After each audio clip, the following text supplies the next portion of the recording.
ॐ नमो भगवते रुद्राय मृत्युञ्जयाय रुद्राय नीलकण्ठाय शम्भवे अमृतेशाय देवाय महादेवाय ते नमः। मृत्युञ्जय महादेव त्राहि मां शरणागतं जन्ममृत्युजराव्याधि पीडितं कर्मबन्धनैः।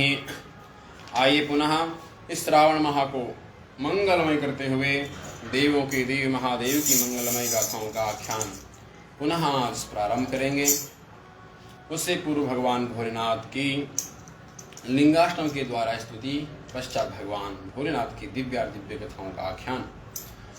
ओम ब्रह्म मुरारी सुरार्चितलिंगम ब्रह्म मुरारी सुरार्चितलिंगम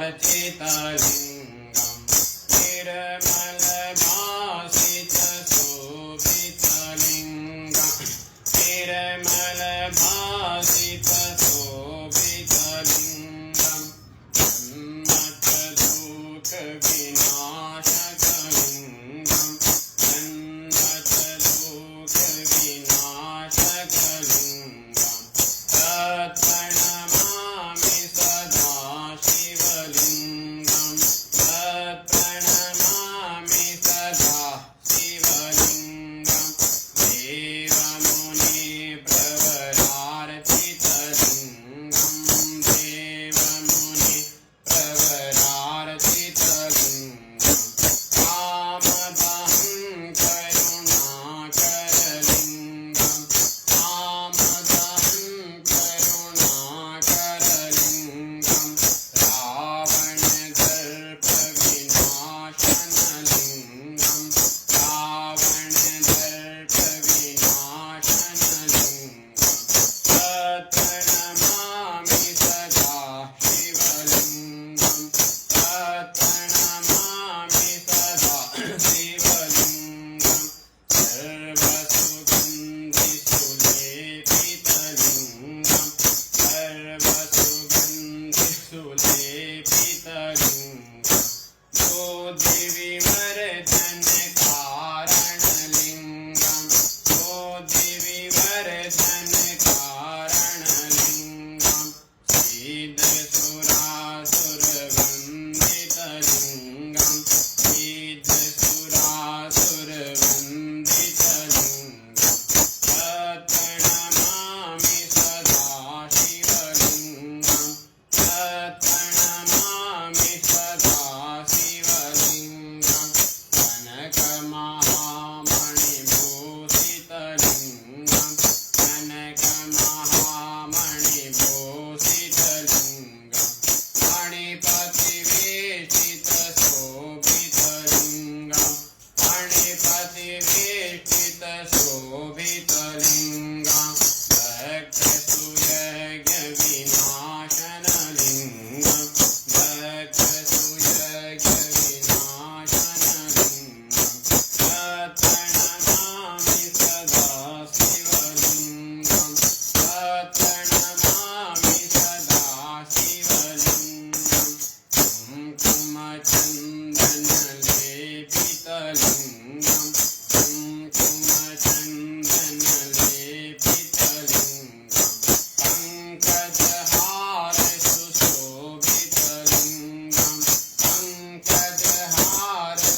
नीलकंठेश्वर महादेव की जय।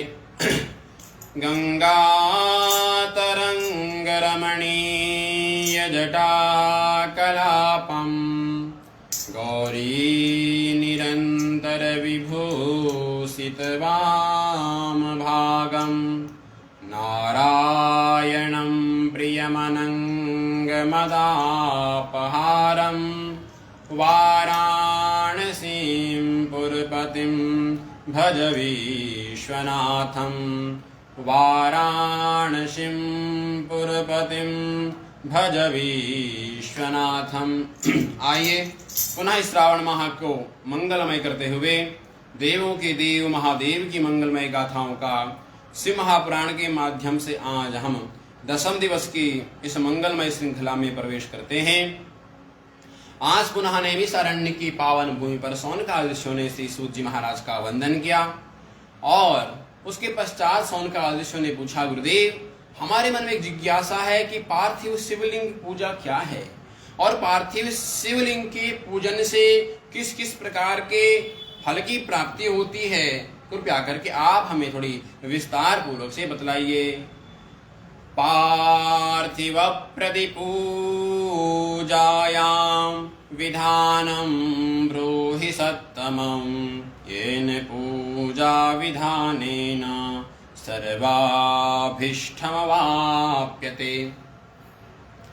सौनकादि ऋषि ने कहा, गुरुदेव हम जानना चाहते हैं कि पार्थिव जो शिवलिंग है, पार्थिव शिवलिंग पूजन का जो विधान है वो किस प्रकार से है और किस प्रकार से शिवलिंग का निर्माण करना चाहिए, कौन से मिट्टी के द्वारा और कहां से ली जाए, किस प्रकार से उस शिवलिंग का निर्माण हो और किस प्रकार से हम उस शिवलिंग का पूजन करें और पूजन करने के पश्चात किसको किस फल की प्राप्ति होती है, कृपया आप हमें बड़े विस्तार से बतलाइए। जब सौनकादि ऋषि ने प्रश्न पूछा, श्री सूत जी महाराज बड़ी प्रसन्न हुए और श्री सूत जी महाराज कहते हैं, ऋषियों आपने बड़ा उत्तम प्रश्न पूछा है और ये पार्थिव पूजा का तो अत्यधिक महत्व है और पार्थिव पूजन का जो महत्व है वो मैं आपको बतलाता हूँ। नदी तीरे तडांगे च पर्वते कानने पिवा शिवालये शुचो देशे पार्थिवा च विधीयते। सूत जी महाराज ने कहा, जिस दिन हमें पार्थिव पूजन करना है, विशेषतः पार्थिव पूजन का जो विधान है वह श्रावण माह में, श्रावण माह में अत्यधिक पार्थिव शिवलिंग का पूजन का विधान है।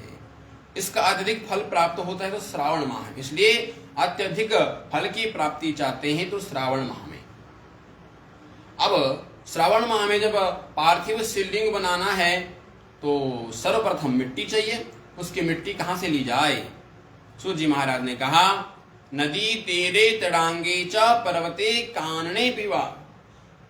या तो नदी के किनारे से जो मिट्टी है उस मिट्टी को ला करके, उस बालू को ला करके अपने घर में लाना, उसके पश्चात उसको छानना और उसको संशोधन करके फिर रात्रि भर उसको रखना और प्रातः काल जब पार्थिव पूजन प्रारंभ हो उससे पूर्व भगवान शिव का नाम उच्चारण करते हुए उस मिट्टी में दूध डाल करके, सुगंधित द्रव्य डाल करके, इत्र इत्यादि डाल करके भगवान भोलेनाथ का नाम उच्चारण करते हुए उस शिव पिंडी का निर्माण करें और उस पार्थिव शिवलिंग को बनाते हुए मुखारविंद पर केवल ओम नमः शिवाय का उच्चारण होना चाहिए। जो पार्थिव शिवलिंग बनाए उसके लिए पहले विधान है वह प्रातः काल उठ करके अपने नित्य कर्मों से निवृत्त होकर के संध्या वंदन करे, अपने से बड़ों को प्रणाम करके यज्ञ आदि हवन करके और शुद्ध चित्त हो करके तब उस पार्थिव शिवलिंग का निर्माण करे। इसलिए पार्थिव शिवलिंग बनाने से पहले स्वयं को शुद्ध होना है और जब स्वयं को शुद्ध होंगे तो स्वयं को शुद्ध केवल शरीर से शुद्ध नहीं होना है, मन से भी शुद्ध होना है। मन में किसी प्रकार के कोई विकार ना हो, काम क्रोध मोह लोभ किसी प्रकार का नहीं, किसी के प्रकार किसी भी प्रकार से किसी के प्रति कोई द्वेष भावना ना हो, शुद्ध चित्त हो करके केवल शिवोहम भगवान शिव का नाम उच्चारण करते हुए उस पार्थिव शिवलिंग का निर्माण करें। या तो नदी के किनारे के मिट्टी लाए अथवा शिवालय, जो बड़े बड़े शिवालय देवस्थान हैं वहां से मिट्टी ला करके, और नहीं तो पर्वतों के ऊपर से उस मिट्टी को ला करके तब पार्थिव शिवलिंग का निर्माण करें। अगर किसी के यहाँ नदी है तो नदी के किनारे मिट्टी मिल जाती है तो अत्यधिक महत्वपूर्ण है, नहीं तो शिवालय से लाए, शिवालय से नहीं तो जो हमारे पुराने देवालय होते हैं उन देवालयों की मिट्टी ला करके और फिर उससे पार्थिव शिवलिंग का निर्माण करें। नहीं तो पर्वत में सारे तीर्थों की महिमा है, परंतु कहा गया कि हिमालय तो स्वयं में तीर्थ है, इसलिए हिमालय की मिट्टी ला करके उस शिवलिंग का निर्माण करें। शिवलिंग का निर्माण करते हुए विशेष रूप से ध्यान देना है कि केवल भगवान भोलेनाथ का स्मरण, भगवान भोलेनाथ का नाम जब ही मुखारविंद से निकलना चाहिए। इस प्रकार से जब उस शिवलिंग का निर्माण करें, ऋषियों ने कहा गुरुदेव वह शिवलिंग कितना बड़ा बनाना चाहिए? तब ऋषियों ने कहा, सूत जी महाराज ने कहा, उस लिंग का जब निर्माण करें तो 12 अंगुल चौड़ा और 24 अंगुल लंबा और उनमें एक एक मिला देना चाहिए, यानी कि 13 अंगुल चौड़ा और 24 अंगुल लंबा। इस प्रकार से शिवलिंग का निर्माण करें। शिवलिंग का निर्माण करके उसे एक स्वच्छ स्थान पर रख दें। कुछ देर तक जब वह सूख जाए उसके पश्चात सुंदर वेदी का निर्माण किया जाए। सुंदर वेदी का निर्माण करने के पश्चात महागणपति का पूजन, पंचारण देवताओं का पूजन और उसके पश्चात भगवान भोलेनाथ का षोडशोपचार के द्वारा, राजोपचार के द्वारा पूजन करना चाहिए। जो इस प्रकार से भगवान भोलेनाथ के पार्थिव शिवलिंग का पूजन करता है उसकी समस्त मनोकामनाएं पूर्ण होती है। ऋषियों ने पूछा गुरुदेव कृपया करके आप यह बतलाइए कि किसकी कौन सी मनोकामनाएं उस पार्थिव शिवलिंग का पूजन करने से होती है। सूत जी ने कहा अगर किसी विद्यार्थी को, वैसे तो भोलेनाथ तो विद्या के देवता हैं, भागवत में कहा विद्या कामास्तु गिरिशम, विद्या की कामना करते हैं तो देवों के देव महादेव की शरणागति जाओ। देवों के देव महादेव तो विद्या के अधिष्ठात्री देवता हैं। अगर किसी विद्यार्थी को अपनी तेज बुद्धि करनी है तो उसे 500 पार्थिव शिवलिंगों का पूजन करना चाहिए। अगर किसकी धन की इच्छा है, व्यापार सही नहीं चल रहा है तो उसे 1500 पार्थिव शिवलिंगों का पूजन करना चाहिए। और किसी को मोक्ष की कामना है, मोक्ष की कामना चाहते हैं तो उनको कम से कम 1 करोड़ शिवलिंगों की यानी कि पार्थिव शिवलिंग का पूजन करना चाहिए। और किसी की पृथ्वी की कामना है तो उसके लिए 3000 पार्थिव शिवलिंगों का पूजन करना चाहिए। और कोई नित्य तीर्थ में वास करना चाहता है तो उसे 200 पार्थिव शिवलिंगों का पूजन करना चाहिए। इस प्रकार से कोई रोग से मुक्त होना चाहता है तो उसको भी 500 पार्थिव शिवलिंगों का पूजन करना चाहिए। कोई दरिद्रता से दूर होना चाहता है, अपनी दरिद्रता दूर करना चाहता है तो उसको कम से कम 5000 पार्थिव शिवलिंगों का पूजन करना चाहिए। और जिसकी समस्त मनोकामनाएं पूर्ण हो, समस्त कामनाओं के लिए जो इच्छा करता है उसको 10,000 पार्थिव शिवलिंग का पूजन करना चाहिए। 10,000 पार्थिव शिवलिंग का पूजन विधि विधान से किया जाए तो समस्त कामनाओं की पूर्ति होती है।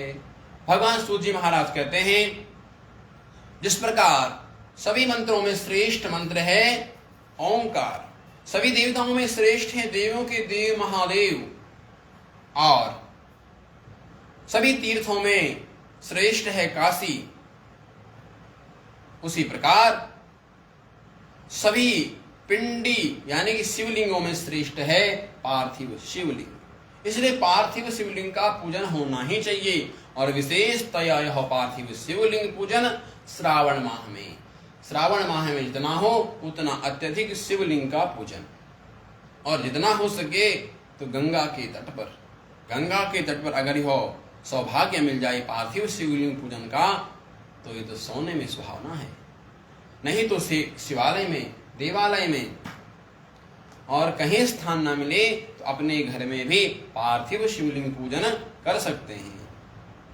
और पार्थिव शिवलिंग पूजन के पश्चात पार्थिव लिंग के श्रद्धा से जो प्राणी पूजा करता है, दैहिक दैविक भौतिक तीनों पापों से ऊपर उठता है। इसलिए पार्थिव शिवलिंग पूजन करने से दैहिक दैविक भौतिक तीनों तापों का विध्वंस हो जाता है। इसलिए पार्थिव शिवलिंग पूजन का अत्यधिक महत्व है। संपूर्ण शिवलिंगों का जो पूजन है उससे अत्यधिक महत्व है पार्थिव शिवलिंग का। इसलिए श्रावण माह में कम से कम कर ना सको तो 108 पार्थिव शिवलिंग पूजन, 108 नहीं तो कम से कम 21 शिवलिंग पूजन, 11 पार्थिव पूजन, परंतु श्रावण माह में कम से कम 108 पार्थिव पूजन, 21 पार्थिव पूजन अथवा 11 पार्थिव पूजन करना ही चाहिए। पार्थिव शिवलिंग का अत्यधिक महत्व है। जिस प्रकार से गणेश चतुर्थी में भगवान गणपति का महत्व है। पार्थिव गणेश का तात्पर्य है मिट्टी के गणेश। गणेश चतुर्थी में जितना महत्व पार्थिव गणेश का है उतना और किसी का नहीं। अब हम चाहे कि भाई गणेश चतुर्थी में सोने के गणेश की पूजा करें अथवा चांदी के गणेश की पूजा करें, तो उसका उतना अधिक महत्व नहीं है जितना अत्यधिक महत्व पार्थिव गणेश का है। इसलिए पार्थिव गणेश का पूजन चतुर्थी में और पार्थिव शिवलिंग का पूजन श्रावण माह में। इसलिए श्रावण माह में जितना हो सके पार्थिव शिवलिंगों की पूजा करनी चाहिए। सर्वश्रेष्ठ है पार्थिव शिवलिंग। और सूजी महाराज कहते हैं अथ वैदिकानां पार्थिवाच, वैदिकों के लिए पार्थिव शिवलिंग पूजा अत्यधिक श्रेष्ठ है। और यह पार्थिव पूजा अगर वैदिक विधान से की जाए, वैदिक मंत्रों के द्वारा की जाए, इस श्रेष्ठ ब्राह्मण के द्वारा यह पार्थिव शिवलिंग पूजन किया जाए तो भुक्ति मुक्ति प्रदायिनी, भोग और मोक्ष दोनों को प्रदान करने वाला यह पार्थिव शिवलिंग है। और किसको किस प्रकार से शिवलिंग का पूजन करना चाहिए इसका भी बड़ा विस्तार से श्री सूजी महाराज ने वर्णन किया। शिवलिंग का जब पूजन करें तो वह षोडशोच्चार से करना चाहिए, राजोच्चार से करना चाहिए, जैसा हमें लगे उस प्रकार से पार्थिव पूजन करना चाहिए। और उसके पश्चात भगवान भोलेनाथ के लिए बिल्व पत्र का महत्व है। बिल्व पत्र चढ़ाने चाहिए। 108 बिल्व पत्र, 1008 जितने हमारे बस में हैं उतने बिल्व पत्र भगवान भोलेनाथ को चढ़ाने चाहिए। और पार्थिव शिवलिंग पूजन तो इस श्रावण माह में करना ही चाहिए। पार्थिव शिवलिंग पूजन से भगवान भोलेनाथ की अत्यधिक महती अनुकंपा होती है। और पार्थिव पूजा इस श्रावण माह में करनी ही चाहिए। क्यों? क्योंकि पार्थिव लिंग की श्रद्धा से जो प्राणी पूजा करता है, दैहिक दैविक भौतिक तीनों तापों से उड़ जाता है। पार्थिव शिवलिंग का पूजन करना चाहिए और उसके पश्चात अपने गुरुदेव का पूजन, अपने गुरुदेव को भी शिवस्वरूप मान करके उनका पूजन करें। गुरुदेव के पूजन के पश्चात, क्योंकि गुरु वही है जो हमारे जीवन में ज्ञान का भंडार भरता है, हमें संसार का ज्ञान कराता है और हमारा संबंध उस परम तत्व परमात्मा से जोड़ता है। इसलिए गुरु लिंग का पूजन यानी कि गुरु का पूजन भी करना चाहिए। अब ये लिंग पूजन क्या है? तो लिंग का तात्पर्य हमने पहले ही कहा था, लिंग का तात्पर्य है प्रतीक, लिंग का तात्पर्य है चिन्ह, किसी वस्तु का चिन्ह, किसी देश का चिन्ह।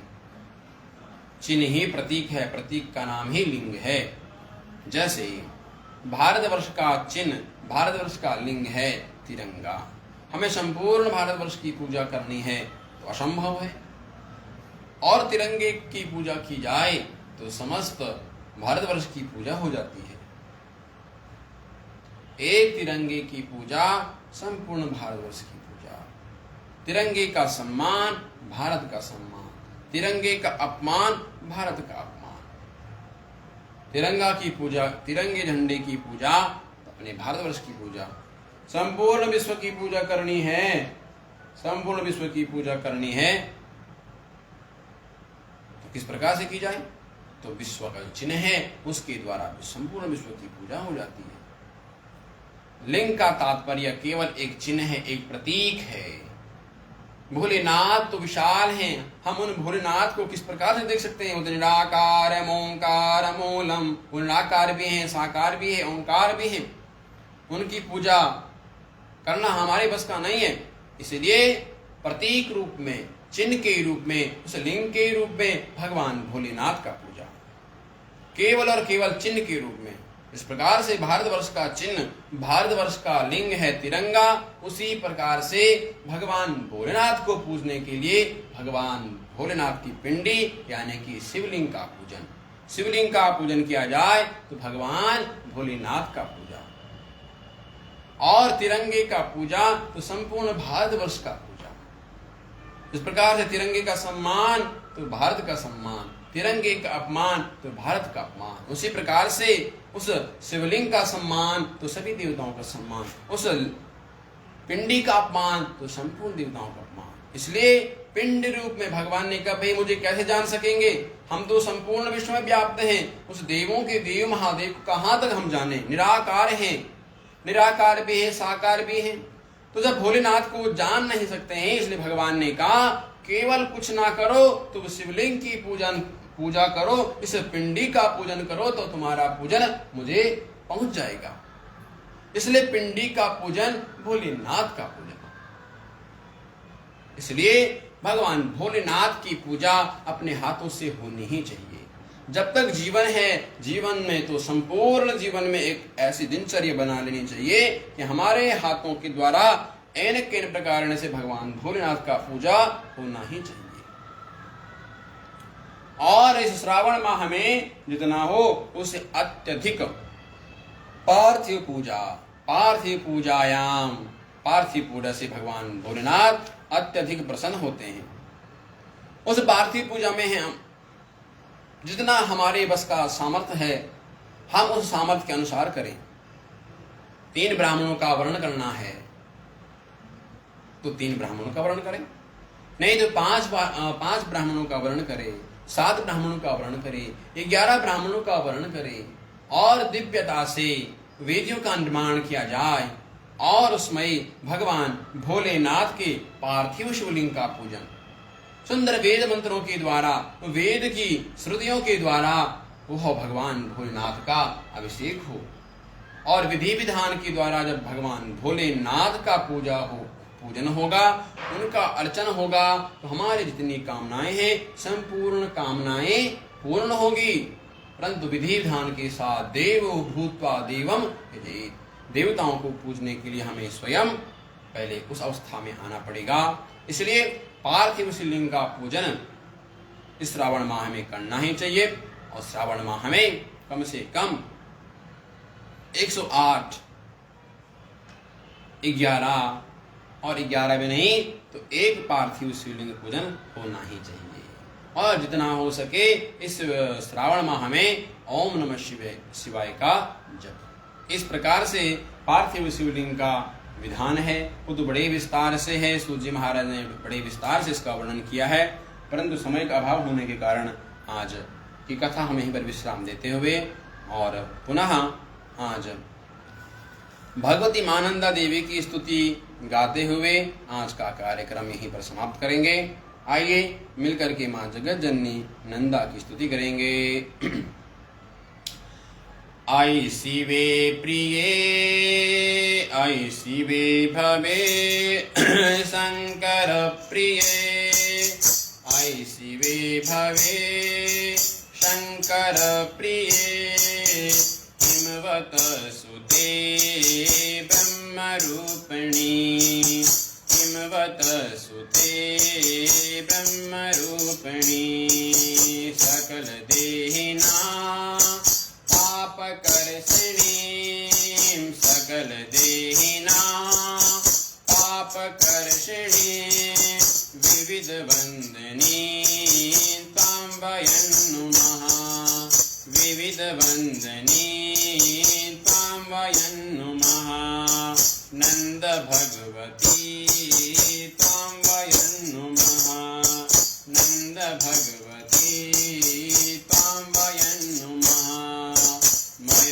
विहारिणी ज्ञानदायिनी मय विहारिणी ज्ञानदायिनी तिमिरनाशिनी मुक्तिदायिनी तिमिरनाशिनी मुक्तिदायिनी तपन देवीनां तापहारिणी तपन देवीनां तापहारिणी नंद भगवती तां वयं नुमः नंद भगवती तां वयं नुमः हिमशिलालये संस्थिता वयं हिमशिलालये संस्थिता वयं हिमगिरो सुतां सिंहवाहिनी हिमगिरो सुतां सिंहवाहिनी विविधभूषणां लङ्कृता समा विविधभूषणां लङ्कृता समा नंद भगवती तां वयं नुमः नंद भगवती तां वयं नुमः दिशि दिशे शिवे नो विचिन्तितां दिशि दिशि शिवे नो विचिन्तितां भुवनमण्डले त्वां पश्यतां भुवनमण्डले त्वां पश्यतां समयसारिणी निष्कलागतां समयसारिणी निष्कलागतां नय तथापि तं चक्षुगोचरा नय तथापि तं चक्षुगोचरा नंद भगवती तां वयं नुमः नंद भगवती तां वयं नुमः महिषमर्दिनी कालनाशिनी महिषमर्दिनी कालनाशिनी नंदनंदिनी कैलासवासिनी नंदनंदिनी कैलासवासिनी जन जनेकनंदासु संस्तुते जन जनेकनंदासु संस्तुते त्वं वयं शिवे सर्वदा नुमः त्वं वयं शिवे सर्वदा नुमः नंद भगवती तां वयं नुमः नंद भगवती तां वयं नुमः आई शिवे भवे शंकर प्रिये आई शिवे भवे शंकर प्रिये हिमवत सुते ब्रह्मरूपिणी